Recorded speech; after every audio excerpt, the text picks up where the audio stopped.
بسم اللہ الرحمن الرحیم نحمدہ ونصلی علی رسولہ الکریم اما بعد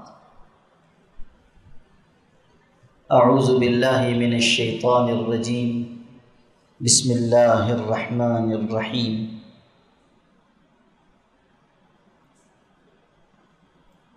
یا ایہا الذین آمنوا اتقوا اللہ وَلْتَنْظُرْ نَفْسٌ مَّا قَدَّمَتْ لِغَدٍ وَاتَّقُوا اللَّهَ إِنَّ اللَّهَ خَبِيرٌ بِمَا تَعْمَلُونَ صدق اللہ العظیم۔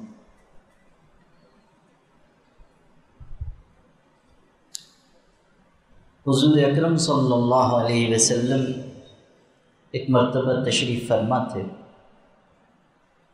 اور صحابہ کرام بھی بیٹھے ہوئے تھے۔ اتنے میں ایک شخص آئے،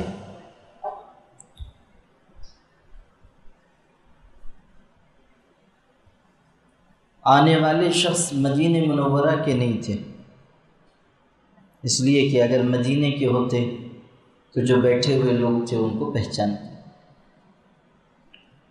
اور عجیب بات یہ تھی کہ سفر سے آئے، اگر سفر سے آئے ہیں، مدینہ سے باہر سے آئے ہیں تو سفر کا اثر ہونا چاہیے تھا۔ اس زمانے میں ایسا سفر تو ہوتا نہیں تھا کہ آدمی ایک جگہ سے دوسری جگہ پہنچ جائے اور بالکل صاف شفاف رہے، کپڑے پر کوئی گرد نہ ہو۔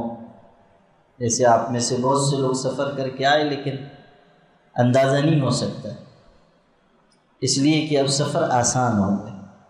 اس زمانے میں پرمشقت سفر ہوتا تھا، آدمی چند میل بھی سفر کر لیتا تھا تو اس کی حالت ٹھیک نہیں ہوتی تھی اور کپڑے گرد و غبار میں اٹ جاتے تھے، چہرہ بھی گرد و غبار میں اٹ جاتا تھا۔ لیکن یہ آنے والے شخص اس طرح آئے کہ نہ مدینے کے ہیں اور نہ سفر کا کوئی اثر ہے۔ آ کر انہوں نے بڑی بے تکلفی کا بھی مظاہرہ کیا، حضور صلی اللہ علیہ وسلم کے بالکل قریب آ گئے اور اپنے دو زانوں بیٹھے اور دونوں زانوں حضور کے دونوں زانوں سے ملا لیے، یعنی بالکل قریب جسم مبارک سے متصل ہو کر بیٹھے۔ حضرت عمر ابن خطاب بیان کرتے ہیں حیرت ہوئی ہے، ایک تو مدینے کے نہیں، باہر سے آئے ہیں تو کوئی اثر نہیں۔ پھر انہوں نے سوال کرنا شروع کیا، پوچھا اللہ کے پاک رسول صلی اللہ علیہ وسلم ایمان کیا ہے؟ حضرت نے فرمایا اللہ پر، فرشتوں پر، رسولوں پر یقین رکھنا یہ ایمان ہے۔ پوچھا اسلام کیا ہے؟ حضرت نے فرمایا نماز پڑھنا، زکوٰۃ ادا کرنا، جو ارکان اسلام۔ پھر پوچھا احسان کیا ہے؟ احسان تو حضور صلی اللہ علیہ وسلم نے اس کے جواب میں ارشاد فرمایا ان تعبد اللہ کأنک تراہ فإن لم تکن تراہ فإنہ یراک۔ احسان یہ کہ تم اللہ کی اس طرح عبادت کرو گویا کہ تم اللہ کو دیکھ رہے ہو، اور اگر یہ درجہ نہ پا سکو تو کم سے کم یہ خیال ہو کہ اللہ مجھ کو دیکھ رہا ہے۔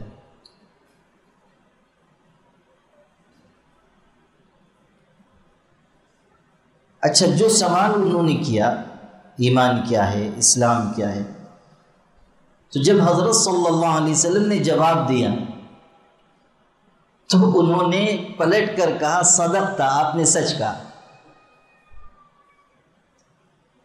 راوی کہتے ہیں عجبنا لہ یسألہ ویصدقہ، کہ ہمیں حیرت ہوئی، یہ کیا بات ہے؟ سوال کرتے ہیں اور پھر تصدیق کرتے ہیں، سوال کرتے ہیں اور پھر تصدیق کرتے ہیں۔ سوال تو وہ کرتا ہے جو نہ جانتا ہو، اور اگر نہیں جان رہا ہے اور سوال کر رہا ہے تو پھر یہ نہیں کہہ سکتا کہ آپ نے سچ کہا. یہ تو وہ شخص کہہ سکتا ہے جس کو پہلے سے علم ہو. تفصیلی حدیث ہے اور آگے بھی ہے، لیکن وہ حصہ مجھے اس وقت نہیں سنانا. انہوں نے سوال کیا، جوابات لیے، اور یہ بھی کہتے گئے کہ آپ نے سچ فرمایا، آپ نے سچ فرمایا. اس کے بعد اٹھے اور تشریف لے گئے. صحابہ کو حیرت تھی، کون ہے؟ حضور نے فرمایا اتاکم جبریل یعلمکم دینکم، یہ آنے والے جبریل تھے جو تم کو دین سکھانے آئے. آنے والے جبریل تھے جو انسانی شکل میں آئے، اور چونکہ ان کے علم میں چیزیں ہیں اسی لیے انہوں نے یہ طریقہ اختیار کیا کہ پوچھا، جواب ملا تو کہا آپ نے سچ فرمایا. اب اس میں بہت تفصیلات ہیں اور بہت سی چیزیں اس حدیث سے نکالی گئی، بہت سارے آداب اس حدیث سے اخذ کیے گئے. جیسے ایک چیز یہ بھی نکالی گئی کہ انسان فیض حاصل کرنے کے لیے صاحب فیض کے قریب رہے. یہ جو زانو سے زانو ملایا گیا تھا وہ در حقیقت اخذ فیض کے لیے تھا. اس کو اس طرح بھی سمجھنا چاہیے کہ جب جبریل علیہ السلام پہلی دفعہ غار حرا میں آئے تھے اور حضرت نے فرمایا تھا کہ میں پڑھا ہوا نہیں ہوں، جب کہا کہ پڑھیے آپ نے فرمایا میں پڑھا ہوا نہیں ہوں، تو اس وقت بھی انہوں نے حضرت کو دبوچا، بھینچ لیا. اب وہاں محدثین یہ سوال قائم کرتے ہیں کہ یہ کیا چیز تھی. ہم لوگ تو واقعہ پڑھتے ہیں یا سنتے ہیں اور گزر جاتے ہیں، لیکن جو علماء ہوتے ہیں وہ گہرائی میں اترتے ہیں کہ ایسا ہوا تو کیوں ہوا. وہ اس لیے کہ حضور صلی اللہ علیہ وسلم فرشتے کے ذریعے لائے جانے والے کلام الہی کے بوجھ کو برداشت کرنے کی قوت آپ کے اندر پیدا ہو جائے، اس لیے اللہ تعالیٰ کی طرف سے یہ انتظام کیا گیا کہ فرشتے نے آپ صلی اللہ علیہ وسلم کو بھیج لیا. اور یہ اشارہ بھی تھا کہ اب بار بار یہ مرحلہ پیش آئے گا کہ جبریل آئیں گے اور اللہ کا کلام اور پیغام پہنچائیں گے. چنانچہ حضور صلی اللہ علیہ وسلم کے پاس حضرت جبریل بار بار آتے تھے. جو پچھلے انبیاء گزرے ہیں ان کے بارے میں یہ کتابوں میں ملتا ہے کہ کسی نبی پر 10 مرتبہ، کسی پر 20 مرتبہ، کسی پر 18 مرتبہ، کسی پر 16 مرتبہ وحی اتری. یعنی پوری زندگی میں 20 مرتبہ 25 مرتبہ وحی آئی.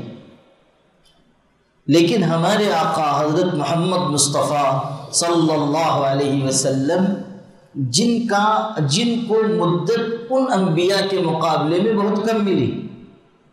حضرت نوح کی عمر 1000 سال سے زیادہ ہوئی، 950 سال تک تو صرف تبلیغ کی ہے. تبلیغ کی مدت 950 سال ہے، یہ ان کی عمر نہیں ہے، تبلیغ کی مدت ہے. پہلے عمریں کافی ہوتی تھی. حضرت موسیٰ علیہ السلام کے واقعات میں ایک خاتون آئی، کہنے لگی حضرت دعا کر دیجئے بیٹا جوانی میں مر گیا. انہوں نے کہا کتنی عمر تھی؟ کہا 300 سال تھی. اور حضرت نے فرمایا بہت عمر ہو گئی، 300 سال بہت ہو گئے. اس نے کہا جوانی میں مر گیا. ارشاد ہوا کہ ایک وقت آئے گا لوگ 60-70 سال جئیں گے بس. تو بڑھیا نے حیرت سے پوچھا وہ لوگ گھر بنائیں گے؟ یعنی جب اتنی مختصر عمر ہوگی تو کہیں درخت کے نیچے کاٹ دی، کہیں سڑک کے کنارے فٹ پاتھ پہ کاٹ دی. حضرت موسیٰ نے کہا کہ ہاں وہ تو بہت اونچی اونچی عمارتیں بنائیں گے. اور دیکھ لیجئے ہمارے زمانے میں کتنی بڑی بڑی عمارتیں بن گئی. اللہ ہمارے حضرت رحمۃ اللہ علیہ کو غریق رحمت فرمائے.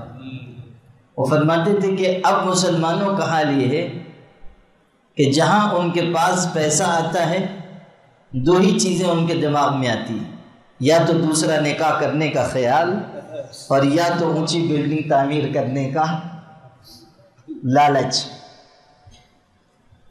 کہتے تھے عجیب ہے، عجیب بات ہے، لوگ ہم لوگوں کو لے جاتے ہیں دعا کر دیجیے، وہ گئے اتنا بڑا مکان ہے، کتنے کمرے ہیں معلوم ہوا 28 کمرے، رہنے والے کتنے ہیں پتہ چلا میاں بیوی ہیں، 2 بچے ہیں، 3 بچے ہیں، بس.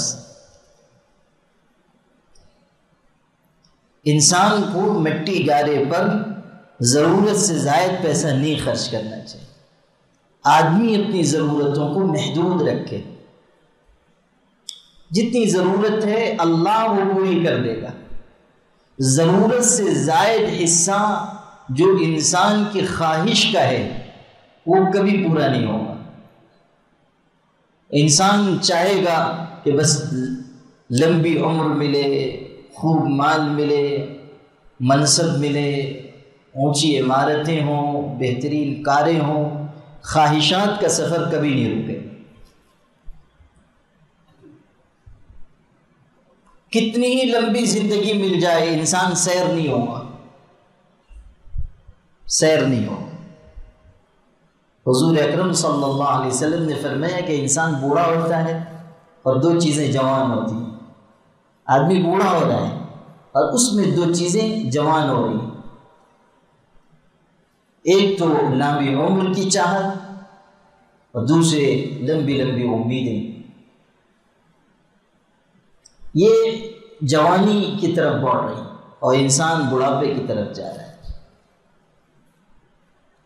بالکل قبر کے دہانے پر بھی پہنچا ہوا انسان ہو وہ بھی مرنا نہیں چاہتا. حضرت تھانوی رحمۃ اللہ علیہ نے لکھا ہے ایک بہت بوڑھی عورت تھی، وہ خوب لمبی فوج تھی اس کے ہاں، نواسے نواسیاں پوتے پوتیاں، چینی فوج. لیکن وہ بھی موت اتنی اس کو بری لگتی تھی کہ گھر میں منع تھا کہ کوئی موت کا نام نہیں لے سکتا. کسی کے انتقال کی بھی خبر دینی ہوتی تھی تو یہ نہیں کہا جاتا تھا کہ فلاں مر گیا، منع تھا. ایک دن کوئی بات ہو گئی، کوئی پوتی نواسی کوئی ہوگی، غصہ گرمی میں بڑی بیوی نے کچھ کہہ دیا تو وہ بھی ذرا تیز ترار تھی، اس نے پلٹ کے کہہ دیا اللہ کرے بڑھیا مر جائے. یہاں تو موت کا لفظ ہی منع تھا اور یہاں تو سیدھے بد دعا ہو گئی. اب جب یہ بات ہوئی اور اس نے رو رو کر آسمان سر پہ اٹھا لیا، سب لوگ جمع ہو گئے کہ کہیں آخری وقت تو نہیں آ گیا. اور پوچھا گھر والوں نے کیا ہوا تو کہتی ہے کہ یہ اس کو دیکھو نالائق کو، مجھ کو کہتی ہے اللہ کرے بڑھیا یوں ہو جائے، موت کا لفظ نہیں کہا، اس لیے کہ ڈر تھا کہ کہیں موت کا لفظ نکلے اور ملک الموت چلے آئے، تو کہا کہ اللہ کرے بڑھیا یوں ہو جائے. میں یوں ہونے کی نہیں، اللہ کرے یہی یوں ہو جائے. تو انسان جو ہے وہ خواہشات میں لگا ہوا ہے. تو حضور صلی اللہ علیہ وسلم کے مقابلے میں گزشتہ انبیاء کو عمر زیادہ ملی اور ان کی مدت تبلیغ بھی لمبی تھی، اور پھر اس مدت میں وہی چند مرتبہ آئی.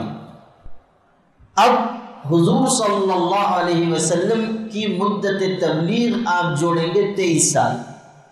40 سال کی عمر میں نبوت ملی، 63 سال کی عمر میں وفات ہوئی، کل مدت تبلیغ ہے 23 سال. اس 23 سال کی مدت میں آپ پر جو وحی اتاری گئی وہ 26,000 مرتبہ. سبحان اللہ، سبحان اللہ. جو شان محبوبیت تھی حضور اکرم صلی اللہ علیہ وسلم کی وہ اس سے بھی چلوگر ہوتی ہے کہ اللہ کے فرشتے کو بلکہ فرشتوں کے سردار کو بار بار بھیجا گیا. اب اس میں جو معرفت اور محبت کا نقطہ ہے وہ بھی سمجھیے. ایک طرف تو یہ صورتحال ہے کہ بار بار حضرت جبریل آ رہے ہیں، اللہ کا پیغام سنا رہے ہیں، اور اس کے بعد اللہ سے محبت حضور صلی اللہ علیہ وسلم کے دل میں اس درجے کی ہے کہ آپ کو خواہش ہوتی ہے کہ جبریل اور جلدی جلدی آئیں تاکہ میرے محبوب کا پیغام لے کر آئیں. چنانچہ آپ نے حضرت جبریل سے کہا کہ جبریل حضرت جلدی آیا کرو، جلدی جلدی آیا کرو. اس پر قرآن مجید کی آیت اتری تھی جس میں یہ کہلوایا گیا کہ ما نتنزل الا بامر ربک، کہ اے پیغمبر ہم اپنی مرضی سے نہیں آتے ہیں، اللہ کے حکم سے آتے ہیں. جب ادھر سے پیغام ہوگا تبھی ہم آئیں گے، اپنی مرضی سے نہیں آ سکتے. ایک موقع ایسا آیا کہ وہی رک گئے، کچھ ایسے حالات ہوئے تھے وہی رک گئے. حضور صلی اللہ علیہ وسلم کو اس قدر قلق ہوتا تھا اور ایسی پریشانی ہوتی تھی کہ آپ اندر ہی اندر گھٹ رہے ہیں، سخت ترین تکلیف کے مرحلے سے آپ گزرے. اور جب پہلی وحی کے بعد وحی منقطع ہوئی تھی، وحی کا سلسلہ روک دیا گیا تھا، اس وقت بھی حضور صلی اللہ علیہ وسلم کو بہت زیادہ الجھن ہوتی تھی. یہاں تک کہ روایتوں میں یہ بات ملتی ہے کہ آپ کبھی یہ خیال کرتے تھے کہ کسی پہاڑ پر چڑھ جاؤ اور اس کی چوٹی سے اپنے آپ کو نیچے گرا. حضور صلی اللہ علیہ وسلم کو جو محبت تھی اللہ پاک کی ذات سے، اندازہ کیجیے. اور پھر جو اللہ تعالیٰ کو کہ یہاں حضرت کا مقام تھا اور مقام محبوبیت تھا، آپ صرف مقام محبت پر نہیں تھے، مقام محبوبیت پر تھے. مقام محبوبیت بہت اونچا مقام ہے. حضور صلی اللہ علیہ وسلم کو اللہ تعالیٰ نے اس مقام سے نوازا تھا. آپ دیکھیے حضرت موسیٰ علیہ السلام کو جب توریت عطا ہونی تھی تو یہ ارشاد ہوا کہ آؤ کوہ طور پر اور توریت لے کر جاؤ. حضرت عیسیٰ علیہ السلام کو انجیل عطا کرنی تھی، وہ کہا گیا یروشلم پہاڑی پر آؤ انجیل دیں گے. اور جب حضور صلی اللہ علیہ وسلم کی باری آئی تو اس نظام کو پلٹ دیا گیا. کہا گیا کہ توریت دینے کے لیے موسیٰ آئیں گے اور انجیل کے عطا کیے جانے کے وقت عیسیٰ آئیں گے، لیکن قرآن لینے کے لیے آپ کو آنے کی ضرورت نہیں ہے، آپ جہاں ہوں گے قرآن ہم وہاں اتاریں گے. آپ مکے میں ہوں گے تو مکے میں قرآن اترے گا، آپ مدینے میں ہوں گے تو مدینے میں اترے گا، آپ عرفات میں ہوں گے عرفات میں اترے گا، آپ سفر میں ہوں گے سفر میں اترے گا، آپ حضر میں ہوں گے حضر میں اترے گا. حد ہو گئی کہ اے محبوب اگر آپ حضرت عائشہ کے بستر پر ہوں گے تب بھی وہی ہم اتار دیں گے. سبحان اللہ. یہ مقام محبوبیت ہے. حضور صلی اللہ علیہ وسلم کو یہ درجہ دیا گیا کہ قرآن پاک آپ جہاں ہوں گے وہاں اترے گا. اسی لیے یہ تقسیم ہے، مکی صورتیں مدنی صورتیں. اللہ تعالیٰ چاہتا تو ایک وقت میں قرآن توریت کی طرح لکھی لکھائی شکل میں دے دیا جاتا. توریت لکھی لکھائی دی گئی تھی. قرآن میں اشارہ ہے جب موسیٰ علیہ السلام تشریف لائے تھے اور انہوں نے دیکھا کہ قوم لگ گئی ہے بچڑے کی پوجا میں، وہ سخت غصہ ہے، جلال تھا ان کے مزاج میں، غصے میں آ گئے.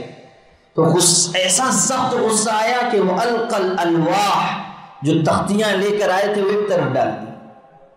توریت کی جو لکھی لکھائی تختیاں تھی وہ ایک طرف ڈال دی. القل الواح واخذ برأس اخیہ یجرہ الیہ، حضرت ہارون کی داڑھی پکڑ لی، ان کا سر پکڑ لیا اور اپنی طرف کھینچنے لگے. حالانکہ حضرت ہارون عمر میں ان سے بڑے تھے. یہ کم لوگ جانتے ہیں، لوگ سمجھتے ہیں کہ حضرت ہارون چھوٹے تھے یہ بڑے تھے. حضرت ہارون ان سے عمر میں بڑے تھے اور ان کو پکڑ کے کھینچنے لگے. غصہ آ گیا، جلال. حضرت موسیٰ میں جلال تھا. ایک موقع پر ملک الموت آئے، جب ان کی وفات کا وقت آیا، ملک الموت آئے اور کہا کہ چلنا ہے اللہ کی بارگاہ میں. انسانی شکل میں آئے. اور بنی اسرائیل ان کی قوم بڑی بیہودہ تھی، طرح طرح کی شرارت کرتی تھی. تو جب وہ آئے تو موسیٰ علیہ السلام کو یہ خیال ہوا کہ یہ میری قوم کا کوئی آدمی ہے اور آ کر مجھ کو بیوقوف بنا رہا ہے. وہ غصہ آ گیا اور غصے میں آ کر ایک تماچا فرشتے کو مار دیا. اور طاقت اتنی تھی کہ آنکھ نکل آئی اور اپنی آنکھ رکھ کے واپس چلے گئے. اور جا کے عرض کیا ہوگا کہ اللہ کتنوں کی جان نکالی، کبھی ایسا حادثہ نہیں پیش آیا. پہلی مرتبہ ایسے صاحب جلال سے سابقہ پڑا اور اللہ تعالیٰ نے آنکھ لگا دی اور کہا جاؤ.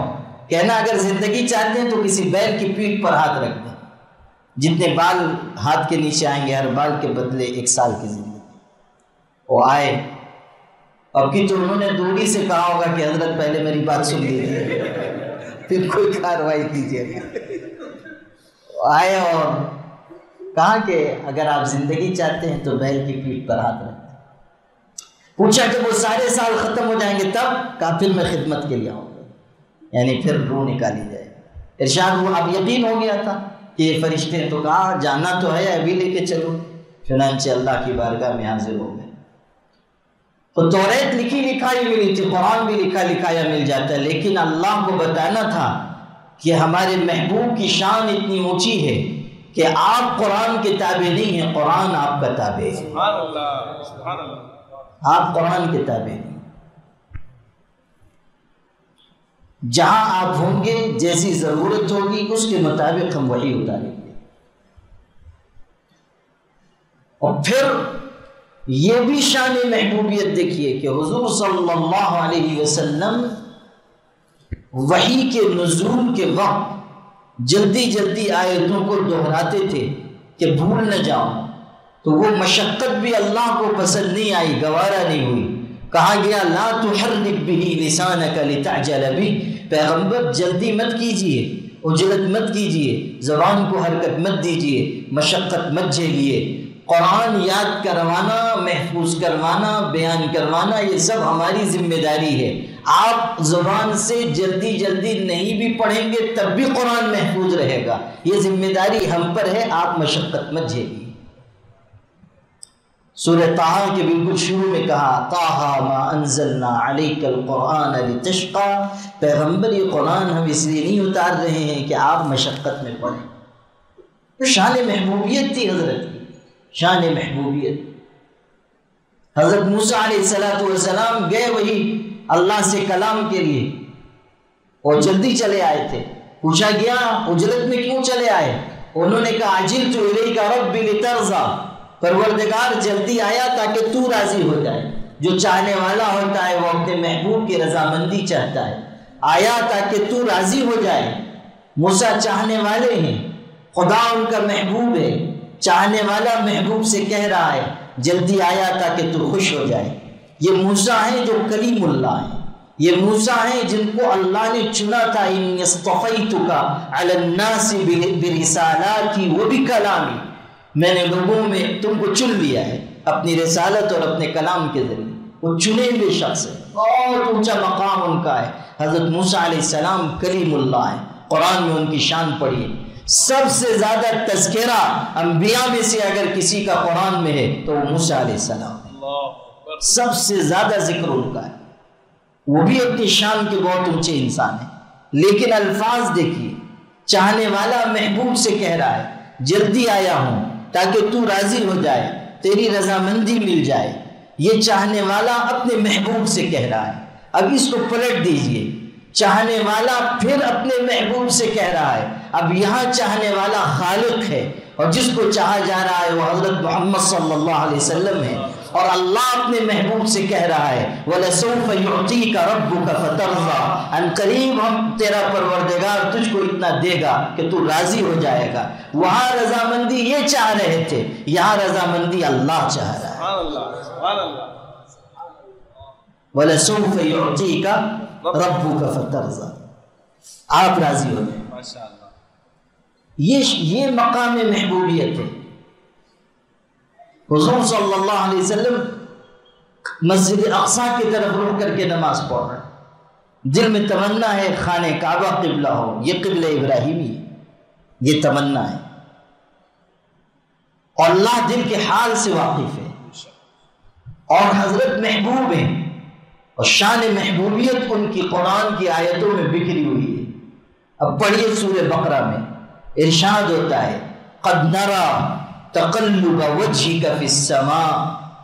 ہم دیکھ رہے ہیں، آپ بار بار جو چہرہ اٹھا کر آسمان کی طرف دیکھتے ہیں نا کہ فرشتہ آ جائے خانہ کعبہ کو قبلہ متعین کرنے کا حکم لے کر آئے، ہم دیکھ رہے ہیں. اور کہا قد نرى تقلب وجهك في السماء.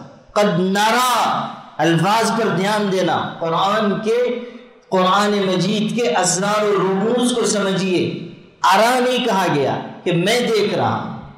عام طریقے پر اللہ تعالیٰ اپنے لیے جو صیغہ استعمال کرتا ہے قرآن میں، وہ صیغہ واحد متکلم، یہاں جمع متکلم ہے. قد نرى، ہم دیکھ رہے ہیں، ہم دیکھ رہے ہیں. تقلب وجهك في السماء، ہم دیکھ رہے ہیں. اشارہ اس طرف کیا گیا کہ ہمارے چاہنے والے بہت ہیں، ایسے کہ ان کا شمار نہیں ہے. اور وہ سب ہمارے چاہنے والے ہیں، ہم کو چاہنے والے ہیں. اور اے محبوب، ہم تمہاری رضامندی چاہنے والے ہیں.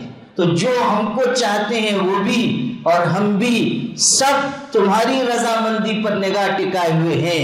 قد نرى تقلب وجهك في السماء، بار بار ہم آپ کے چہرے کا اڑنا دیکھتے ہیں. اب آگے کہا فلنولینک قبلۃ ترضاها، ان قریب ہم وہ قبلہ متعین کریں گے کہ آپ راضی ہو جائیں گے.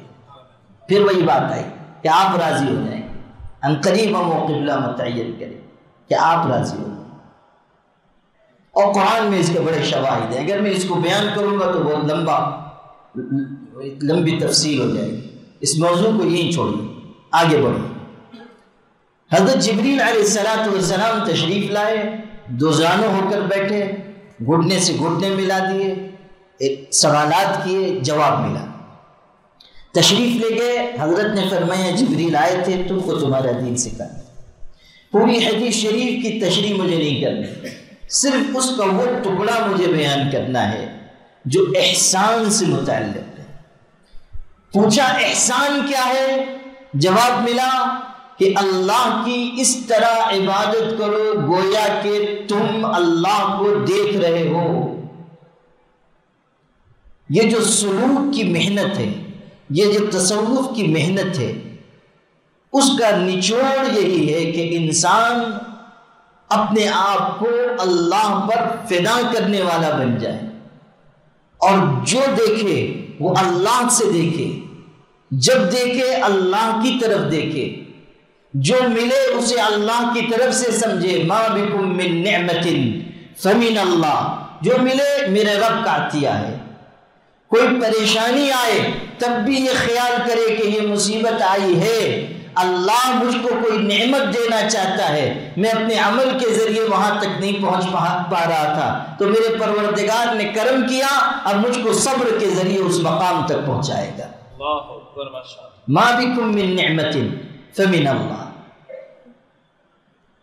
پریشانی آئے تب بھی انسان مایوس نہ ہو، افسردہ نہ ہو.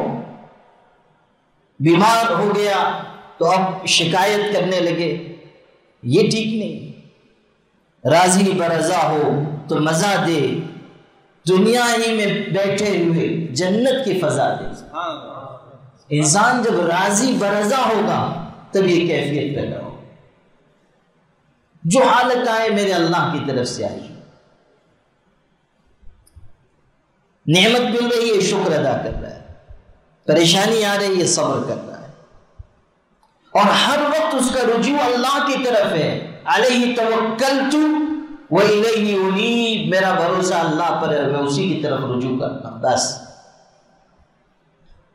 گفتگو ہو تو اللہ کی ہو، اللہ کے دین کی سربلندی کی فکریں ہوں، ہر چیز اللہ تعالیٰ کی ذات سے جڑی ہوئی ہو. جب انسان کسی سے محبت کرتا ہے تو اس کا تذکرہ زیادہ کرتا ہے۔ حضرت رابعہ بصریہ بیٹھی ہوئی تھی، وہ بہت بڑی خاتون تھی، بہت نیک بزرگ۔ چند درویش آگے بیٹھ گئے اور بیٹھے تو بات چیت میں لگ گئے۔ یہ اندر بیٹھی ہوئی تھی، یہ بیٹھے تو دنیا کی مذمت بیان کرنے لگے۔ بہت دیر تک دنیا کی برائی، دنیا کی قباحت بیان ہوتی رہی، دنیا کی برائی بیان کر دیر ہو گئی۔ تو حضرت رابعہ بصریہ نے ان درویشوں سے کہا اٹھ کر چلے جاؤ، یہاں سے اٹھ کر چلے جاؤ، اس لیے کہ تم دنیا دار معلوم ہوتے ہو۔ اگر تم کو اللہ سے تعلق ہوتا تو دنیا کی اتنی مذمت کرنے کے بجائے تم اللہ کو یاد کرتے۔ اتنی جو تم دیر سے مذمت دنیا کی بیان کر رہے ہو، یہ تمہارے دنیا سے تعلق کی نشانی ہے۔ اذا احب شیئا اکثر ذکرہ، جب انسان کسی چیز سے محبت کرتا ہے تو زیادہ تذکرہ اسی کا کرتا ہے۔ اسی لیے علماء نے یہ بات لکھی ہے کہ انسان کو کسی سے بیعت ہونا ہو تو پہلے دیکھ لے کہ اس کی مجلس میں فکر آخرت زیادہ ہے، ذکر آخرت زیادہ ہے یا ذکر دنیا زیادہ ہے۔ اگر دنیا کی طرف اس کا جھکاؤ ہے اور دنیا کی گفتگو زیادہ ہو رہی تو سمجھ لے کہ اس کا دل اللہ تعالیٰ کی طرف سے ہٹا ہوا ہے، آخرت کی فکر کم ہے۔ وَلَا تُطِعْ مَنْ أَغْفَلْنَا قَلْبَهُ عَنْ ذِكْرِنَا، پیغمبر سے کہا گیا اس شخص کے پیچھے نہ چلیے جس کے دل کو ہم نے اپنے ذکر سے غافل کر دیا ہے، اس کے پیچھے نہ چلیے۔ تو جو تذکرہ ہو وہ اللہ کا ہو، اللہ کے پاک رسول صلی اللہ علیہ وسلم کا ہو، اس لیے کہ اللہ تک پہنچانے والی ہستی انہی کی ہے، وہ ذریعہ ہیں اللہ تعالیٰ تک پہنچانے کا۔ ان کی اتباع کے بغیر، ان کی اطاعت کے بغیر، ان کی محبت کے بغیر اللہ تعالیٰ کی معرفت مل ہی نہیں سکتی۔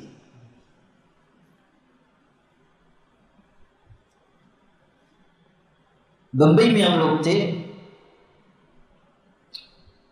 حضرت رحمت اللہ علیہ بھی ساتھ تھے، ہم لوگ مسلم پرسنل لا بورڈ کے کاموں سے گئے ہوئے تھے۔ کسی جگہ جا رہے تھے اور داخل ہو رہے تھے، ایک دکان تھی، اس میں طرح طرح کی چیزیں بک رہی تھیں، کچن بھی بک رہا تھا اس میں، اور اس پر وہ جو لکھا ہوتا ہے نا اللہ محمد، تو اس طرح۔ تو حضرت تھوڑی دیر ٹھہر کر دیکھنے لگے۔ حضرت مولانا خالد سیف اللہ صاحب بھی تھے اور کئی بڑے علماء تھے، یہ فقیر بھی ہم رکاب تھا۔ اور حضرت نے ذرا دلچسپی سے دیکھا تو مجھ کو یہ خیال ہوا کہ شاید حضرت کو یہ اچھا لگا، اور حضرت تو بڑھ گئے آگے، میں پیچھے ہو گیا، اور میں نے ایک خوبصورت نقش جس پر اللہ لکھا ہوا تھا وہ میں نے خریدا اور اندر لے جا کے میں نے حضرت کو تحفے میں پیش کی۔ میں نے کہا کہ یہ آپ کے لیے، اور حضرت نے دیکھا اس پر صرف اللہ لکھا ہوا تھا، اور باہر جو چیز بک رہی تھی اس پہ کسی پر اللہ محمد دونوں لکھا ہوا تھا۔ اور حضرت نے کہا یہ جو آپ لے کر آئے بہت خوبصورت ہے، لیکن کوئی ایسا لے کر آئیے جس پر ایک طرف اللہ ہو اور دوسری طرف محمد بھی لکھا ہوا۔ اور پھر اس کے بعد ارشاد فرمایا کہ ہمارا ذوق تو یہ ہے کہ اللہ کو بھی وہ اللہ پسند نہیں ہے جو محمد کے بغیر سمجھ میں آئے۔ سبحان اللہ، سبحان اللہ۔ مولانا خالد سیف اللہ صاحب دامت برکاتہم یہ جملہ انہوں نے سنا تو چونک گئے، کہنے لگے کہ حضرت پھر سے ارشاد فرمائی۔ حضرت نے دہرایا تو مولانا خالد سیف اللہ صاحب فرمانے لگے کہ بسا اوقات آپ ایک جملے میں کبھی ایسی بات کہتے ہیں کہ اس پر ایک کتاب لکھی جا سکتی ہے۔ اللہ اکبر، ماشاءاللہ۔ تو واسطہ تو حضور اکرم صلی اللہ علیہ وسلم کی ذات گرامی، ان کی محبت پہنچائے گی اللہ تعالیٰ کی محبت تک، ان کی اتباع پہنچائے گی اللہ کی بارگاہ تک۔ تو جو تذکرہ ہو وہ اللہ کا ہو، اس کے پاک رسول کا ہو۔ ہم کسی کو جانے تو انہی کے واسطے سے جانے۔ اسی کو کہا گیا من احب للہ، جو اللہ کے لیے محبت کرے، وہ ابغض للہ، اللہ کے لیے دشمنی کرے۔ سب جگہ للہ کی قید لگائی ہے، جو اللہ کے لیے محبت کرے، جو اللہ کے لیے دشمنی کرے، جو اللہ کے لیے عطا کرے، جو اللہ کے لیے روکے، اس کا ایمان مکمل ہوا۔ گویا کہ سکھایا گیا کہ تمہاری ہر چیز کا محور اللہ کی ذات ہو، جس کو تم پہچانو اس کو بھی اسی کے ذریعے اور راستے پہچانو، کہ ہماری پہچان اگر ان سے ہے تو صرف اللہ کے لیے ہے، ہم دنیا کے لیے کسی سے واسطہ نہیں رکھتے۔ اللہ حضرت سلطان باہو رحمۃ اللہ علیہ بہت بڑے بزرگ گزرے، باہو کہا جاتا تھا ان کو، باہو فارسی لفظ ہے، با کہتے ہیں ساتھ اور ہو کہتے ہیں وہ اللہ کی ذات۔ وہ مادر ذات ولی تھے، ماں کے پیٹ سے ہی بڑی روحانیت لے کر آئے، اور ان کی والدہ بھی بہت نیک تھی، بی بی راستی نام تھا ان کا۔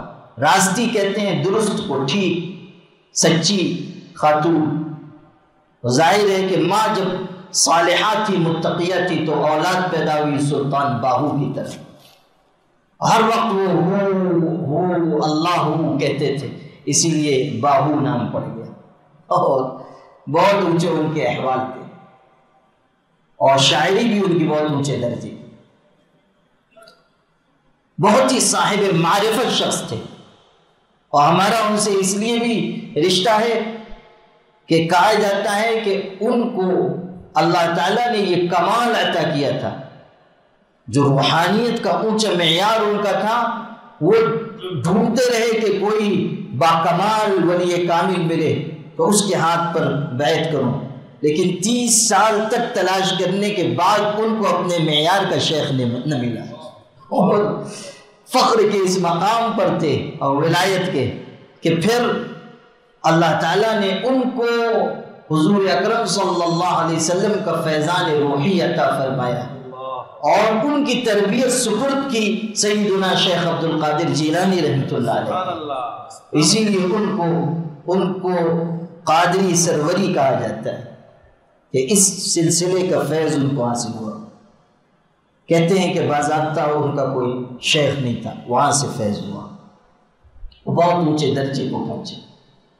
جو سنانا تھا وہ یہ کہ بالکل عام انسانوں کی طرح رہتے تھے، اور کھیت میں ہل چلاتے تھے، حلال روزی کماتے تھے، اور ہم وقت اللہ کے ذکر میں مشغول رہتے تھے، رات کو بھی کھیت میں بیٹھے ہیں، اللہ اللہ اللہ ذکر میں مشغول۔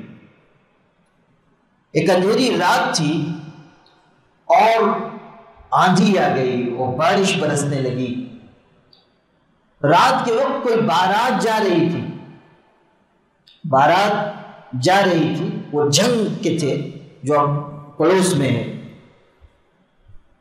تو ایک گاؤں سے دوسرے گاؤں کوئی بارات جا رہی تھی، اور بارش کی وجہ سے بارات راستہ بھول گئی، بھٹک گئے، اور اندھیرے کی وجہ سے راستہ کھو گیا۔ اب کس سے راستہ پوچھیں، کوئی نظر بھی نہیں آ رہا ہے، رات کا وقت، اندھیرا، آندھی، طوفان، بارش۔ تو چلتے رہے، کچھ وقفے کے بعد آواز سنائی دی، اللہ اللہ اللہ، کھیت سے آواز آ رہی ہے۔ تو انہوں نے سمجھا کہ یہاں کوئی آدمی ہے اور راستہ بتا دے گا، اور چلے گئے تو یہ سلطان باہو رحمۃ اللہ علیہ وہ اپنے کھیت میں بیٹھے ہوئے ذکر کر رہے ہیں، اور اندھیری رات، سناٹا، مگر جو چاہنے والے ہوتے ہیں ان کی عادت دیکھو، نہ اندھیرے ان کو ڈرا پاتے ہیں، نہ سناٹے ان کے دل کو ویران کر پاتے ہیں۔ وہ خدا کے ایسے چاہنے والے ہوتے ہیں کہ کوئی چیز ان کے لیے مانے نہیں بنتی، اللہ کو بھائی گئے۔ اب وہ کیا جانے کہ یہ کس مقام کے ہیں، کیا بات ہے؟ کہنے لگے کہ ہم بارات میں آئے تھے، راستہ بھول گئے، ہم کو احمد پور جانا ہے۔ احمد پور ایک علاقہ تھا، احمد پور سیال، ابھی بھی ہے۔ وہ کہا کہ ہم کو احمد پور سیال جانا ہے، آپ راستہ بتا دیں گے؟ انہوں نے کہا جی بالکل بتا دوں گا، میرے پیچھے پیچھے چلے آئیے۔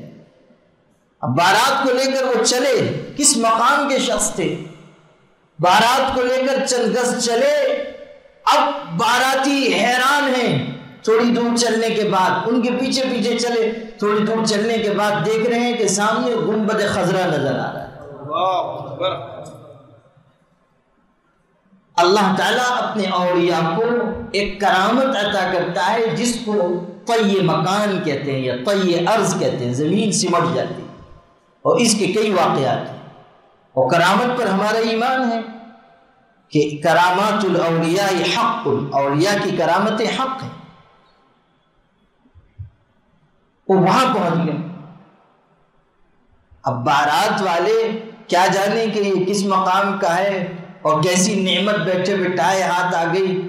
ان کے دماغ میں تو یہ تھا کہ احمد پور میں ہماری ضیافت ہونے والی ہے اور وہاں سے ہم کو دلہن لے کے آنا ہے، اور یہ ہم کہاں آ گئے؟ تو لوگوں نے کہا کہ حضرت ہمیں احمد پور جانا تھا، یہ آپ ہمیں کہاں لے آئے؟ تو اس وقت جو جواب انہوں نے دیا تھا وہ میں آپ کو سنانا چاہتا تھا۔ انہوں نے کہا کہ بھائی ہم تو بس اسی احمد پور کو جانتے ہیں، ہم تو بس اسی احمد پور کو جانتے ہیں، دوسرا کوئی احمد پور ہم نہیں جانتے۔ اللہ اللہ اللہ اللہ، ہم بس اس احمد پور کو جانتے ہیں۔ یہ کیفیت اس انسان کی ہوتی ہے جو اپنے اللہ پر اپنی جان، اپنا تن، من، دھن سب قربان کر دے، اور یہی کیفیت انسان کو احسانی مقام تک لے جاتی ہے۔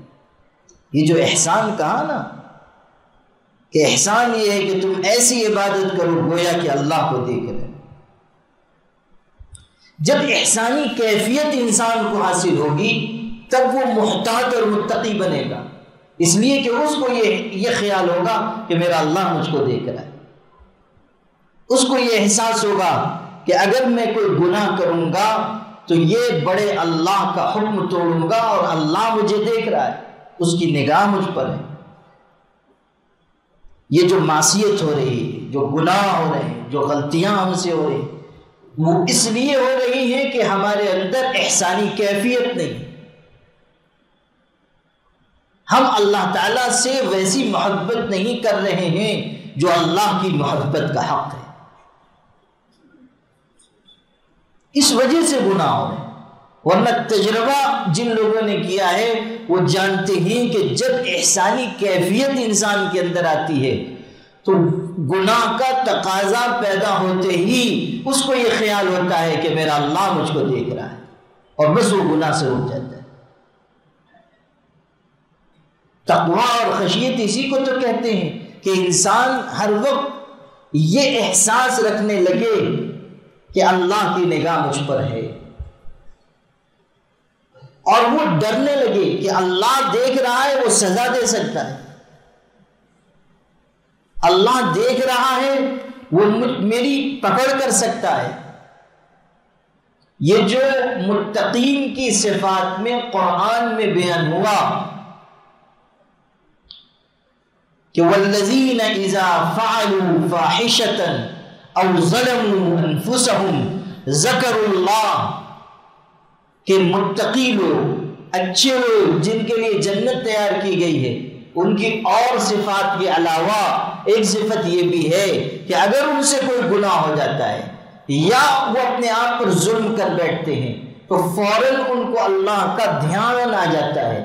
اس کی تفسیر میں علماء نے یہ بات لکھی ہے کہ ذکر اللہ ای ذکر جلالہ، اللہ کا جلال یاد آ جاتا ہے، ای ذکر جمالہ، یا اللہ کا جمال یاد آتا ہے کہ وہ اللہ مجھ کو بے شمار نعمتیں دے رہا ہے اور میں اسی کی نافرمانی کر رہا ہوں۔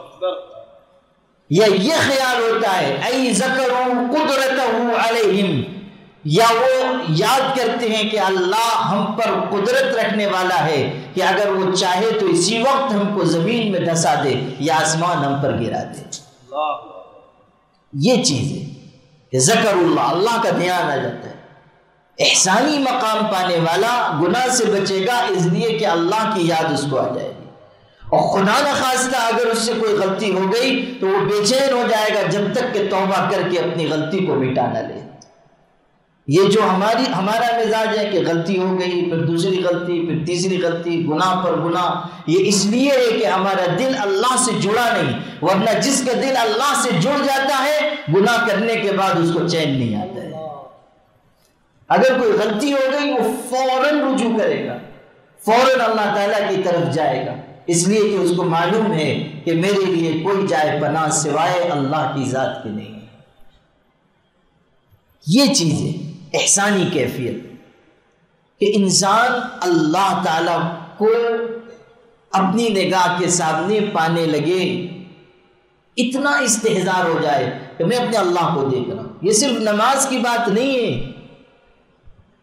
لوگ سمجھتے ہیں کہ تو بس نماز میں ایسی کیفیت ہو جائے کہ ہم اللہ کو دیکھ رہے ہیں، نہیں، یہ کیفیت انسان کی ہمہ وقت ہو کہ اللہ کی نگاہ مجھ پر ہے۔ ان اللہ کان علیکم رقیبا، اللہ نگراں ہے۔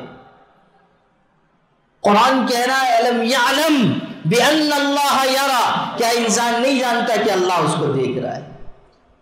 اللہ اس کو دیکھ رہا ہے۔ تو یہ تصوف و سلوک کا نچوڑ ہے کہ انسان یہ خیال کرے کہ میں اپنے اللہ کو دیکھ رہا ہوں، اللہ تعالیٰ کی طرف اس کا جھکاؤ ہو جائے، کیفیت اس کی ایسی بن جائے کہ اس کو قرار آئے، اللہ کی یاد میں آئے، اس کو سکون ملے، اللہ تعالیٰ کے ذکر میں ملے، اس کو جوش محبت پیدا ہو اللہ تعالیٰ کی، اللہ تعالیٰ کی معرفت اور محبت کی باتیں سننے میں۔ کتنے ہمارے بزرگ اور اللہ کے نیک بندے ایسے تھے کہ جنہوں نے اللہ تعالیٰ کی محبت والا کوئی شعر سنا اور ایسی کیفیت ان پر طاری ہوئی کہ اسی شعر کو سن کر روح قفس عنصری سے پرواز کر اللہ کو پیارے۔ ایک بزرگ تھے، اشعار پڑھے جا رہے تھے، وہ سن رہے تھے اور بڑا جوش محبت ان کے اندر تھا۔ پڑھنے والے نے پڑھا کشتگانے خنجرے تسلیم را ہر زمانے از غیب جانے دیگر است، کہ جو لوگ خنجر تسلیم کے مارے ہوئے ہوتے ہیں اللہ تعالیٰ کی طرف سے ان کو ہر وقت ایک نئی جان عطا ہوتی ہے۔ بس اسی شعر پر حال طاری ہو گیا اور بار بار سنانے والا اسی کو سناتا رہا، یہاں تک کہ اللہ کا نام لیتے ہوئے اور اسی شعر کو سنتے ہوئے اللہ کو پیارے ہو۔ اللہ کتنے واقعات ہیں، قرآن پاک کی آیتوں کو سنتے ہوئے کتنے لوگ دنیا سے رخصت ہو گئے۔ جب محبت ہو جاتی ہے تو اس کے آثار ظاہر ہوتے ہیں۔ قاضی ابن ابی اوفا رحمۃ اللہ علیہ بصرہ کے قاضی تھے، امام تھے، مسجد میں نماز پڑھا رہے تھے، محلے کی مسجد میں نماز پڑھاتے تھے، فجر کی نماز پڑھا رہے تھے، سورہ مدثر کی تلاوت شروع کی، فَإِذَا نُقِرَ فِي النَّاقُورِ فَذَلِكَ يَوْمَئِذٍ يَوْمٌ عَسِيرٌ عَلَى الْكَافِرِينَ غَيْرُ يَسِيرٌ۔ یہ آیتیں تلاوت کرنا شروع کی، ان میں قیامت کا تذکرہ ہے، خوف کی حالت طاری ہوئی، ایک چیخ مار کر گرے، لوگ دوڑے یہ سمجھ کر کہ بے ہوش ہو گئے، جا کر دیکھا تو اللہ کو پیارے ہو گئے نماز پڑھاتے ہوئے۔ ایسی کیفیت ہوئی کہ اللہ کی بارگاہ میں حاضر ہو گئے۔ محبت ہو تو ایسی، خوف ہو تو ایسا، شوق ہو تو ایسا کہ انسان اللہ تعالیٰ کی طرف بالکل، اللہ تعالیٰ کی ذات پر بالکل من مٹے۔ یہ بات نہیں چلے گی کہ تھوڑا سا اللہ کا ذکر کر لیجئے اور چند نمازیں پڑھ لیجئے، تھوڑی سی تلاوت کر لیجئے اور سمجھیے کہ بس اب تو حضرت جنید بغدادی کے پکے خلیفہ ہم ہو گئے۔ آج کل تو ماشاءاللہ لوگ 1200 مرتبہ بھی ذکر جہری کرنے لگ جاتے ہیں تو سمجھتے ہیں کہ حضرت خواجہ شبلی رحمۃ اللہ علیہ کی روح کو ہم سے فیض حاصل کرنا چاہیے۔ ہاں،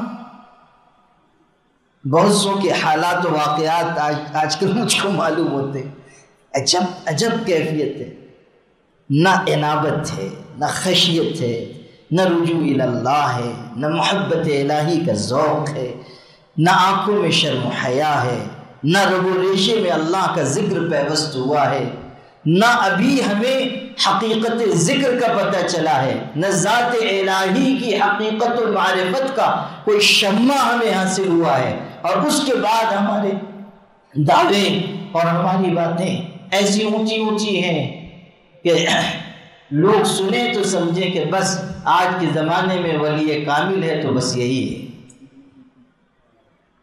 یہ سب نفس کی شرارتیں ہیں، یہ سب ہمارے اندر کی خباثتیں ہیں جو نکلتی ہیں۔ ہم اللہ کو یاد کر کے بھی بننے کے بجائے بگڑنے کے راستے پر جا رہے ہیں۔ یاد رکھیے گا، جب تک انسان اپنے آپ کو مٹائے گا نہیں اس وقت تک انسان کچھ پائے گا نہیں۔ اپنی ذات کو فنا کرنا ہوگا۔ حضرت مرزا مظہر جانے جانا جو ہمارے سلسلے نقشبندیہ کے بہت بڑے بزرگ گزرے ہیں، وہ کہتے ہیں کہ میں نے فنائیت اور عاجزی حاصل کرنے کے لیے غیر معمولی محنت کی، مجاہدات کیے، مشقتیں جھیلی، تب جا کر یہ کیفیت ہوئی ہے کہ اب 30 سال کے عرصے سے یہ حالت ہے کہ لوگ آتے ہیں اور مجھ کو سلام کرتے ہیں تو مجھ کو یوں لگتا ہے کہ وہ میری لاش کو سلام کرتے ہیں۔ یہ لگتا ہے کہ میں دنیا سے گزر چکا ہوں اور لاش کو سلام کرتا ہوں۔ فنائیت دیکھیے، عبدیت دیکھیے، اپنے آپ کو مٹانا، اس کو کہتے ہیں۔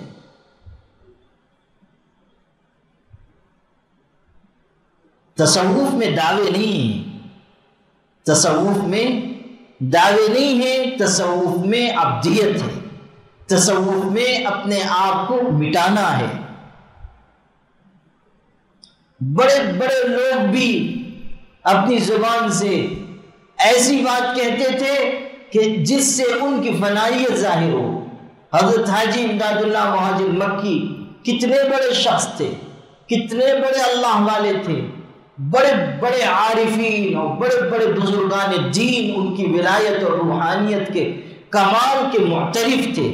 لوگ کہتے تھے کہ ایسا بلند مرتبہ شخص انسان کم پیدا ہوتا ہے، اور کتنے لوگوں کی انہوں نے تربیت کی، ان کے آغوش میں پرورش پانے والے روحانیت کے آفتاب و ماہتاب بنے۔ لیکن ان کی حالت یہ تھی کہ حضرت مولانا اشرف علی تھانوی ان کے مرید و خلیفہ خود بیان فرمایا کہ مجھ سے ثقہ راوی نے بیان کیا ہے کہ کبھی کبھی حضرت حاجی صاحب ساری رات روتے رہتے تھے اور بار بار یہ شعر پڑھتے تھے کہ الہی ای بندارا رسوا مکن بدم و لیکن سر من پیدا مکن، اللہ اس بندے کو رسوا مت کرنا، میں برا ضرور ہوں مگر میری برائی کو ظاہر نہ کرنا۔ یہ اللہ کے حضور میں گڑ گڑا رہے۔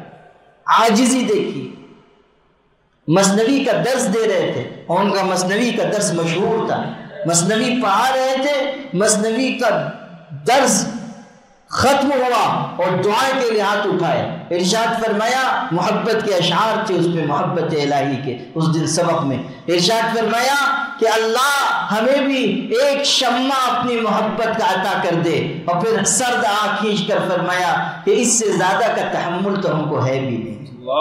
ایک شمع اپنی محبت کا عطا کر دے، ایک ذرہ اپنی محبت کا عطا کر دے۔ لا الہ الا اللہ۔ کتنے بڑے شخص ہیں، اور بول دیکھیے کتنے عاجزی بھرے ہیں، کتنی فنائیت ہے، کتنی تواضع ہے۔ تو دعوے نہ سیکھیے، اپنی ذات کی تعمیر نہ سیکھیے، اپنے آپ کو مٹا دینا سیکھیے، حسد سے، بغض سے، کبر سے اپنے دل کو خالی کیجیے۔ احسانی کیفیت اس وقت انسان کو ملتی ہے جب وہ اپنے آپ کو مٹاتا ہے، اور جب احسانی کیفیت پا جاتا ہے تو پھر اس کے شب و روز جداگانہ ہو جاتے ہیں۔ وہ جیتا ہے اللہ کے لیے، مرتا ہے اللہ کے نام پر، ایک ایک چیز میں احتیاط کرتا ہے، مال میں کہیں سے کوئی غلط شامل نہ ہو جائے، تجارت ہو رہی ہے تو اس میں کہیں کوئی کمی نہ ہو جائے، چھوٹی سے چھوٹی بات پر بھی اس کی نگاہ جانے لگ جاتی ہے، اس لیے کہ اس کو یہ خیال ہوتا ہے کہ اللہ دیکھ رہا ہے۔ حضرت مولانا مظفر حسین صاحب رحمۃ اللہ علیہ، جن کا تقوی مشہور ہے، اس زمانے میں وہ سفر کرتے تھے اور کوئی تانگا کرائے پر لیا گیا، سامان رکھ دیا گیا، اب کوئی شخص آیا، وہ کہتا تھا ایسا اس زمانے میں ڈاک کا نظام تو تھا نہیں، وہ آیا، اس نے کہا کہ حضرت یہ میرا خط ہے، آپ جا رہے ہیں فلاں جگہ، یہ خط دے دیجیے گا، پہنچا دیجیے گا۔ خط دے رہا ہے، تو وہ خط بھی حضرت مولانا مظفر حسین صاحب لیتے نہیں تھے، کہتے تھے پہلے تانگے والے کو دکھا لو، اس لیے کہ میں نے جو سامان اس کو دکھایا تھا کرایہ طے کرتے وقت اس میں یہ خط شامل نہیں تھا، اتنا وزن بڑھے گا تو پہلے اس سے اجازت لو، اگر اجازت دے گا تو خط لے لو۔ کتنا دقیق تقویٰ ہے، کتنی باریک بات ہے۔ شاہ عبد الغنی صاحب سے یہ لوگ پڑھتے تھے، شاہ عبد الغنی کے شاگرد ہیں اور ان کے ساتھیوں میں شاہ قطب الدین صاحب رحمۃ اللہ علیہ بھی تھے اور کئی بڑے علماء تھے، ساتھیوں میں بڑے علماء تھے، یہ بھی بہت بڑے عالم، اور شاہ عبد الغنی ان کے استاد۔ یہ جو نواب قطب الدین صاحب تھے یہ نواب بھی تھے اور عالم بھی تھے اور نیک انسان بھی تھے۔ کہتے ہیں کہ شاہ عبد الغنی کے شاگردوں میں تقویٰ کے لحاظ سے جو چند ممتاز لوگ تھے ان میں پہلے نمبر پر حضرت مولانا مظفر حسین تھے، دوسرے تیسرے نمبر پر نواب قطب الدین تھے اور ایک اور صاحب بھی تھے۔ تو ایک دن نواب قطب الدین صاحب نے اپنے استاذ کو دعوت دی، یعنی شاہ عبد الغنی صاحب، اور ان ساتھیوں کو بھی، کئی ساتھی تھے، مولانا مظفر حسین کو، فلاں کو، آپ لوگوں کی بھی دعوت تھی۔ سب نے دعوت قبول کر لی، استاذ نے بھی دعوت قبول کی، اور نواب قطب الدین خود بہت متقی انسان تھے، کوئی ایرے غیرے نہیں تھے، عالم بھی متقی بھی۔ تو دعوت دی، سب شاہ صاحب نے بھی قبول کی، دوسرے ساتھیوں نے بھی۔ مولانا مظفر حسین صاحب رحمۃ اللہ علیہ نے انکار کر دیا، کہا دعوت قبول نہیں۔ دھیان سے سنیے گا، دعوت سے انکار فرما دیا، دعوت قبول نہیں ہے۔ قطب الدین صاحب کو بہت برا لگا، ظاہر ہے وہ متقی آدمی تھے، میرا کھانا کب سے حرام کا ہو گیا۔ انہوں نے جا کر سیدھے شکایت کر دی شاہ عبد الغنی صاحب سے، استاد سے شکایت کر دی۔ اب شکایت کی تو ان کی حاضری ہو گئی، ظاہر ہے کتنے ہی بڑے تھے، متقی تھے، آخر شاگرد تھے۔ شاہ عبد الغنی نے بلایا اور غصے میں تھے، بلا کر کہنے لگے کہ مظفر حسین تجھ کو تقویٰ کی بدہضمی ہوگی۔ غصے میں تھے ذرا، تو کہا تجھ کو تقویٰ کی بدہضمی ہوگی، قطب الدین کا کھانا حرام ہے، مشتبہ ہے، اس کی دعوت تم نے قبول نہیں کی، میں نے دعوت قبول کر لی اور تم نے دعوت نہیں قبول کی۔ جلال تو تھا ہی، غصے میں تھے، انہوں نے سر جھکا کے سنا۔ لیکن دیکھیے مخلصین کا حال کیا ہوتا ہے، جب استاذ غصہ کر چکے تو کہنے لگے کہ حضرت اصل میں بات یہ ہے کہ مجھ کو یہ معلوم ہوا ہے کہ نواب صاحب پر کچھ قرض ہے اور نواب صاحب نے ہم لوگوں کی دعوت کی ہے، اب آپ بھی جائیں گے اور آپ استاذ ہیں، ہم لوگ ساتھی ہیں، وہ اہتمام کریں گے۔ اس زمانے میں پالکی ہوتی تھی، پالکی پہ بٹھا کے لے جائیں گے، اس میں خرچ ہوگا، کھانے میں اگرچہ کہ یہ نواب ہیں اور کچھ حالات ان کے بگڑے ہوئے ہیں لیکن ہیں تو نواب، تو اہتمام کریں گے، دعوت میں بھی خرچ ہوگا اور ان پر قرض ہے۔ میرے دل میں یہ بات آئی کہ یہ بجائے دعوت کرنے کے اگر وہ پیسہ قرض کی ادائیگی میں دے تو زیادہ مناسب ہے، اور اگر ہم ان کی دعوت قبول کرتے ہیں تو یہ ہوگا کہ قرض کی ادائیگی میں تاخیر کا ہم ذریعہ بنیں گے، اس لیے کہیں ہم گنہگار نہ ہو جائیں۔ کھانا ان کا مشتبہ نہیں ہے، آمدنی میں کوئی حرمت نہیں ہے، لیکن قرض کی ادائیگی میں دیر ہوگی، دعوت کے بجائے اس کو رقم ادا کریں گے تو زیادہ بہتر ہوگا۔ اب جب یہ نقطہ انہوں نے بیان کیا تو شاہ عبد الغنی کہاں تو غصہ ہو رہے تھے اور کہاں کہنے لگے کہ بیٹا تو صحیح کہتا ہے، میں بھی دعوت میں نہیں جا رہا ہوں، رجوع کر اپنی بات کو واپس لے لی، کہا نہیں، اور نواب صاحب سے کہا کہ تم کو قرض ادا کر دیجیے۔ غور کیجیے کتنی باریک بات ہے کہ ہماری وجہ سے قرض کی ادائیگی میں دیر ہوگی، یہ بھی مناسب نہیں۔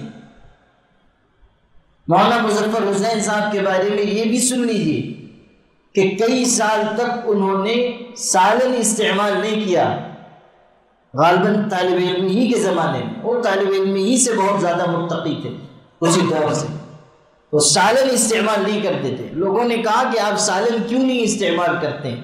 انہوں نے کہا کہ دہلی میں سالن میں کھٹائی ڈالی جاتی ہے، اور یہاں پر باغات کی جو خرید و فروخت ہوتی ہے، آموں کی جو خرید و فروخت ہوتی ہے، وہ پھل آنے سے پہلے بیچ دیا جاتا ہے، جو بیع صحیح نہیں ہوتی ہے، بیچنا صحیح نہیں ہوتا ہے۔ تو آم کی فروخت صحیح نہیں ہوئی، اب اس سے کھٹائی بنی ہے اور وہ سالن میں ڈالی جا رہی ہے، اس لیے میں سالن ہی نہیں کھاتا۔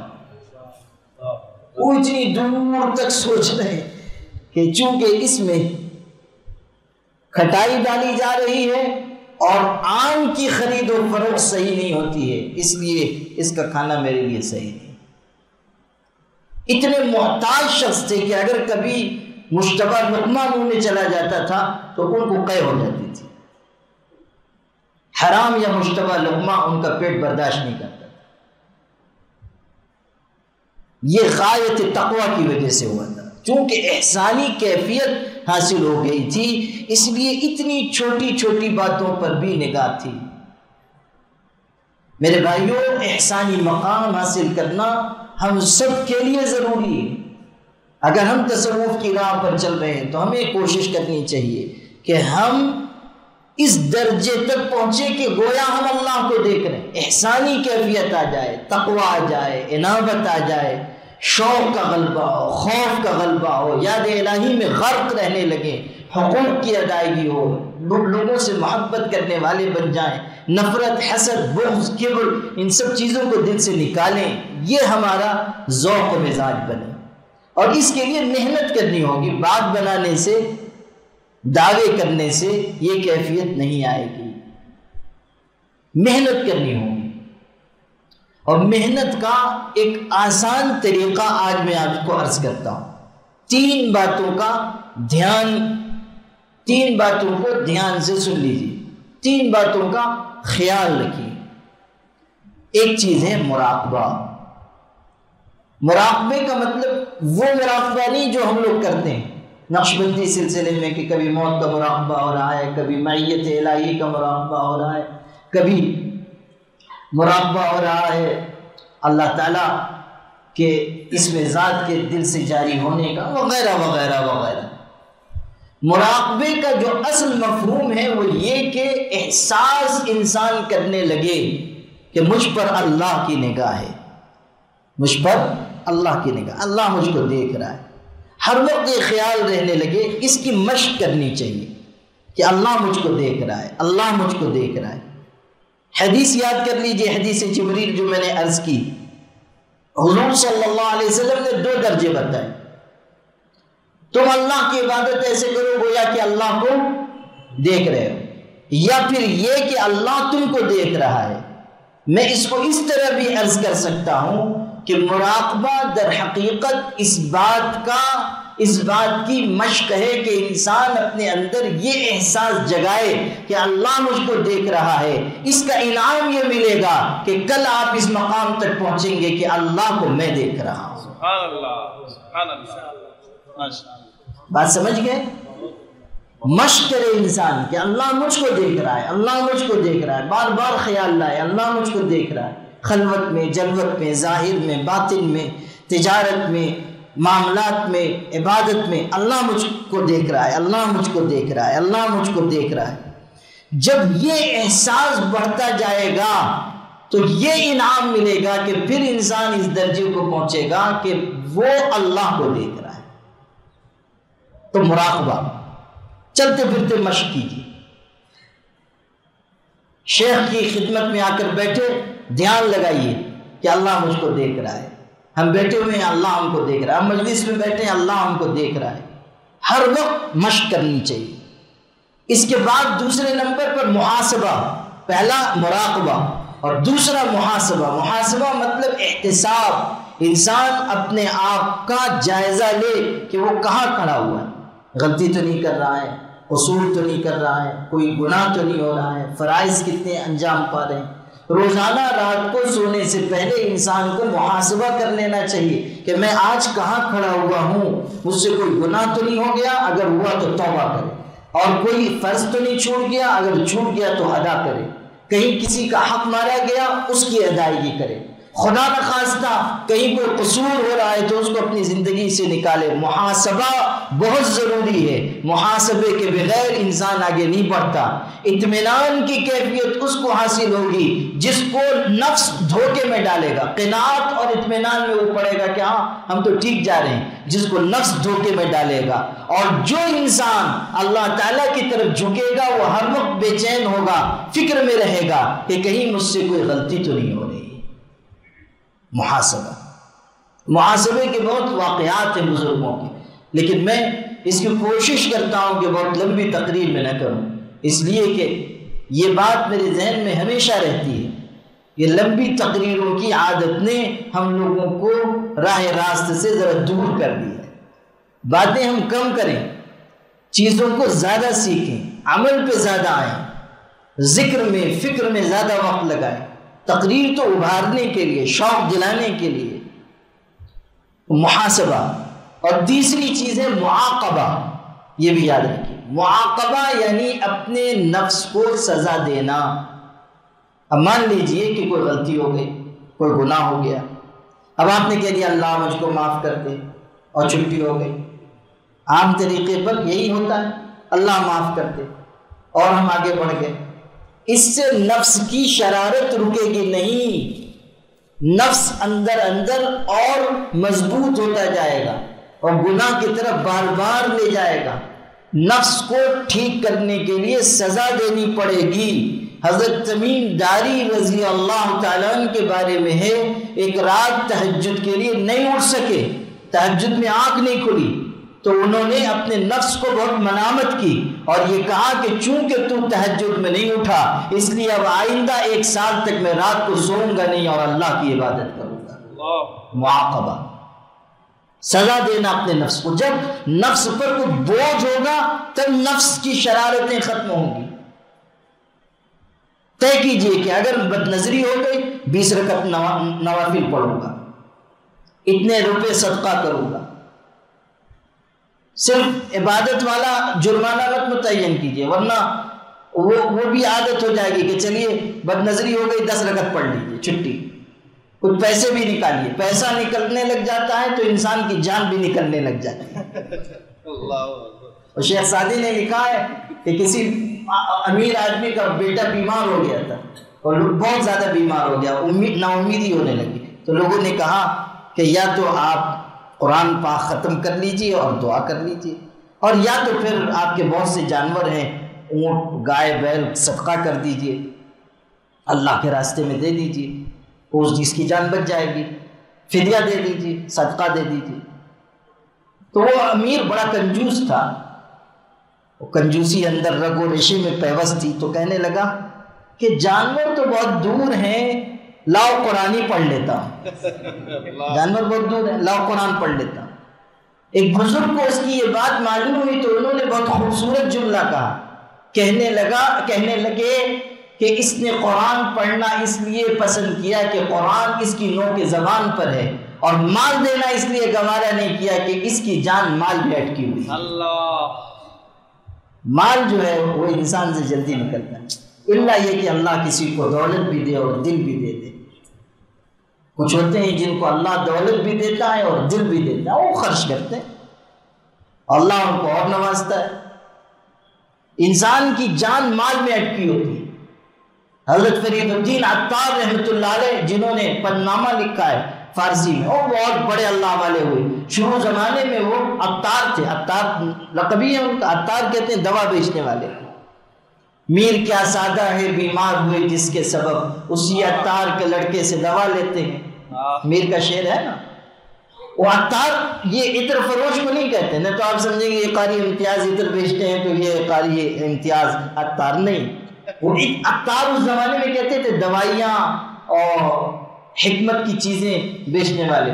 وہ مختلف مرتبان ہوتے تھے، دوائیں ہوتی تھی اور طرح طرح کے نسخے ہوتے تھے، تو یہ عطار تھے اور دکان کرتے تھے جوانی کے زمانے میں، تو بیٹھے ہوئے تھے دکان میں اور سب مرتبان سجے ہوئے تھے۔ اتنے میں کوئی فقیر درویش آیا تو ہر مرتبان کو غور سے دیکھنے لگا، یہ دوائی، یہ معجون، یہ گولیاں، اور اکثر چیزیں جو حکمت کی دکان پہ ہوتی ہیں وہ شیرینی والی ہوتی ہیں، شیرے والی، چپکنے والی، تو وہ دیر تک دیکھتا رہا. تو ان کو غصہ آ گیا کہ کم وقت کچھ خریدتا نہیں ہے، سب کو گھور گھور کے دیکھ رہا ہے، نظر لگا رہا ہے.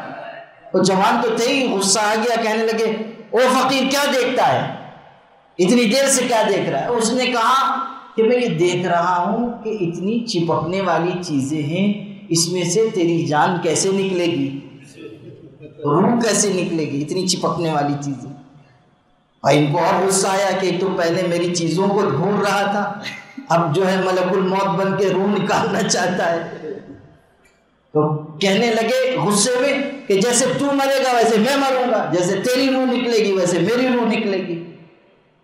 وہ فقیر بھی کون کیسا فقیر تھا، اس نے اپنا کملی اوڑھے ہوئے تھا، چادر اس نے کندھے سے اٹھائی، اس کو جھٹکا اور زمین پہ لیٹ گیا اور چادر اوڑھ لی، اور ان سے کہا کہ ہم تو ایسے جائیں گے دنیا سے، ایسے ہماری روح نکلے گی، اور کلمہ پڑھا اور اللہ کو پیارے ہو گئے. انہوں نے سمجھا کہ ڈھونگ کر رہا ہے، اور قریب آئے تو دیکھا واقعی اللہ کو پیارا ہو گیا یہ انسان. بس وہ دل پہ چوٹ لگ گئی، اسی وقت دکان صدقہ کر دی اور اللہ کی راہ میں نکل گئے اور محنت کی اور ولی کامل بنے، اور حضرت فرید الدین عطار رحمۃ اللہ علیہ کہلائے. یہ چیز ہے کہ مال میں انسان کی جان اٹکی ہوئی رہتی ہے، تو کچھ مالی جرمانہ متعین کرے، 200 روپے 500 روپے میں صدقہ کروں گا تاکہ گناہ کی عادت چھوٹ جائے، جرمانے کے طور پر یہ عادت ڈالی. معاقبہ ضروری ہے. ایک بزرگ کے بارے میں ہے، راستے سے گزر رہے تھے، کوئی عمارت بنی ہوئی تھی، دل میں خیال آیا یہ عمارت کیسے بنی، پوچھا کسی سے بھائی یہ عمارت کیسے بنی. رات کو جب محاسبہ شروع کیا، دوسری چیز میں نے بیان کی تھی محاسبہ، جب محاسبہ شروع کیا کہ آج میں نے کیا کیا کیا، تو خیال ہوا ارے میں نے ایک عمارت کے بارے میں لایانی طریقے پر پوچھا کہ یہ عمارت کیسے بنی، مجھ کو اس عمارت سے کیا مطلب تھا، میں ایک لاکھوں کام کا مرتکب ہوا، اس لیے آئندہ 1 سال تک روزہ رکھوں گا. معاقبہ، اپنے نفس کو سزا دی. تو مراقبہ، محاسبہ اور معاقبہ، کچھ سزا دیں اپنے آپ کو، نوافل پڑھنا، صدقہ کرنا یا روزہ رکھنا، جو چیز نفس پر بوجھ بنے جس کے ذریعے ہم گناہ سے بچ سکیں. جب ہم ان تینوں چیزوں پر عمل کریں گے تو ہم احسانی کیفیت کے قریب پہنچیں گے انشاءاللہ الرحمن. اور اس کے لیے ضروری ہے کہ اپنے شیخ کی صحبت اختیار کریں. تصوف کا یہ نظام پسندیدہ نہیں ہے جو آج کل چل رہا ہے کہ بیعت ہو جائیے اور اپنے مقام پر رہیے اور کبھی آئیے اور مسافہ کیجیے، حضرت خیریت سے ہیں، ہم بھی خیریت سے ہیں، مرغی بھی اچھی ہے، بکری بھی اچھی ہے، السلام علیکم. یہ ٹھیک نہیں، یہ نظام نہیں. آپ کو وقت نکال کر آنا ہوگا، قربانی دینی ہوگی، رہنا ہوگا. یہ تبلیغی جماعت کو جو اللہ نے عالمی پیمانے پر اتنی مقبولیت عطا فرمائی، میں اللہ کے گھر میں قسم اٹھا کر کہتا ہوں کہ سوائے ایثار و قربانی اور تعلق مع اللہ کے کوئی دوسری چیز نہیں، صرف قربانی. تبلیغ کے لوگ مال لگاتے ہیں، وقت لگاتے ہیں، صلاحیت لگاتے ہیں، اپنی جان لگا دیتے ہیں، گھر بار لوٹا دیتے ہیں، تو اللہ تعالیٰ نے اس میں یہ برکت رکھی ہے. جب تک قربانی نہیں دی جائے گی جب تک انسان آگے نہیں بڑھے گا. اس لیے قربانی دینا سیکھیے. کچھ وقت کے لیے آئیے، 10 دن آ کر قیام کیجیے، رہیے، سیکھیے، ذکر کیجیے، تربیت پائیے، تب آپ کے اندر تبدیلی آئے گی. تو مراقبہ، محاسبہ اور معاقبہ یاد رہے گا انشاءاللہ. میں نے یہ چند چیزیں مختصر طریقے پر عرض کی ہیں. اللہ پاک ان میں برکت نصیب فرمائے اور ہم سب کو قبول فرمائے.